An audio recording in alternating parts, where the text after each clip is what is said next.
This is a late 19th century oak side table that converts to become a card table by Ross & Co of Dublin. And of course, like all of our items, it's made for travel. So let's show you how it all works.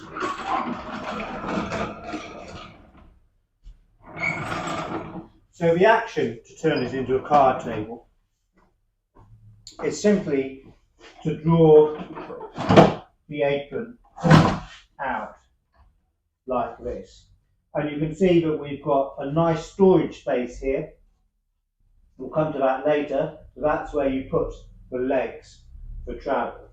And we've also got an ivory label just here for Ross & Co 8910 Ellis Key, Dublin. So you might also have noticed that to the back here we've got 3 holes and lugs, and that's a nice little touch just to make sure that the top, the 2 halves of the top, line up to each other nicely.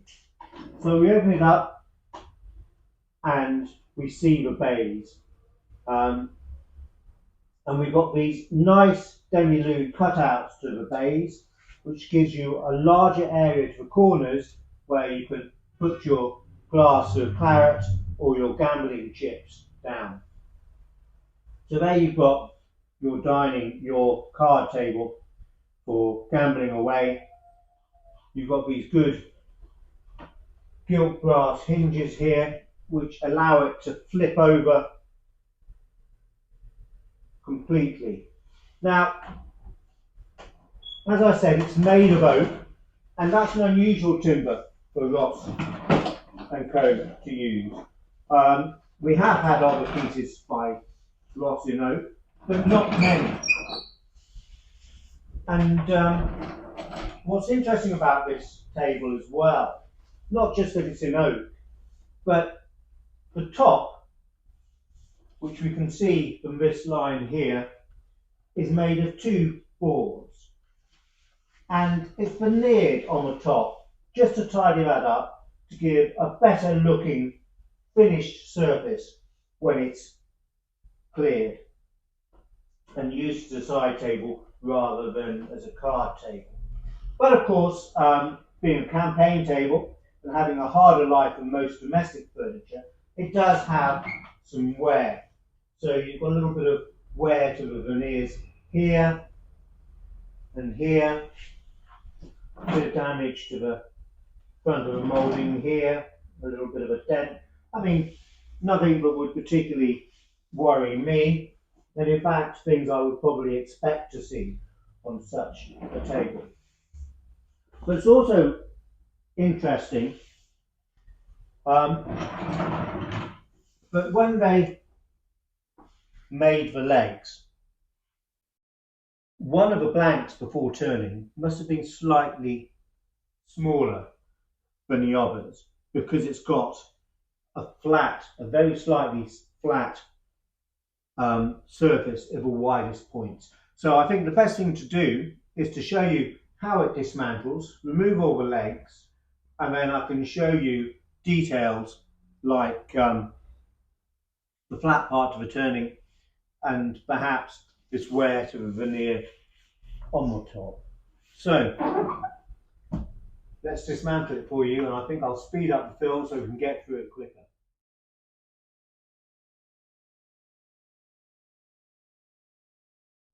So there we have the legs removed from the table, dismantled for travel.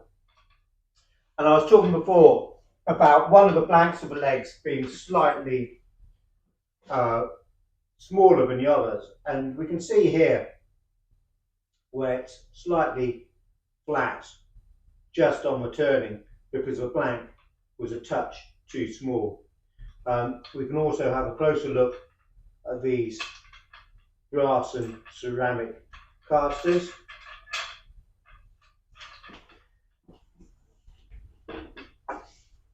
And to the top here you can see that little bit of wear I was telling you about there. Hopefully you can see that a little bit clearer. Um, and also we've got these wonderful long bolts, about 3 inches in length, steel, to give you a nice strong secure fitting. And let's also show you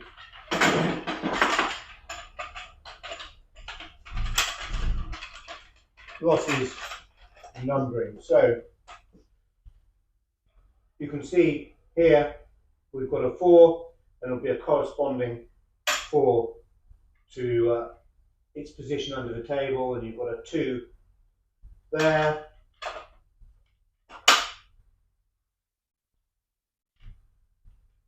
There's your 3, and finally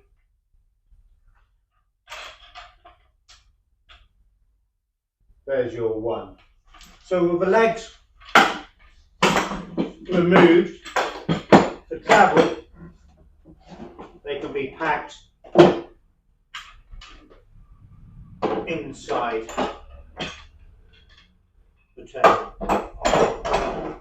So originally they probably would have had some sort of cloth to wrap them in, stop them moving around too much, but you can see they fit in nicely there. And of course it's much harder to close when it's on the ground like this, but there you go, there it is closed. So there we have it. It's an oak Ross campaign card table. Now, not many of these come up. We know of one pair which had a stencil, or they each had a stencil for E. Ross, which allows us to date them to before 1860. They were slightly different to this, the same principle of design and function. Turnings to the legs, slightly different, but interesting, and interesting that they were a pair. But not many of these tables come up. This is the first one that we've had in 30 years, and we only know of those 2 others. But that's the beauty of Ross & Co. They seemed to produce such a wide range of campaign furniture, all of very good quality, and it is out there. If you look hard enough, you can find it. And also their work is quite distinctive. After a while you get to know and recognise their work from the turnings, the numberings, and the way they did things. So this is an oak late 19th century campaign card table, which can also be used as a side table, made by Ross & Co of Dublin in the late 19th century.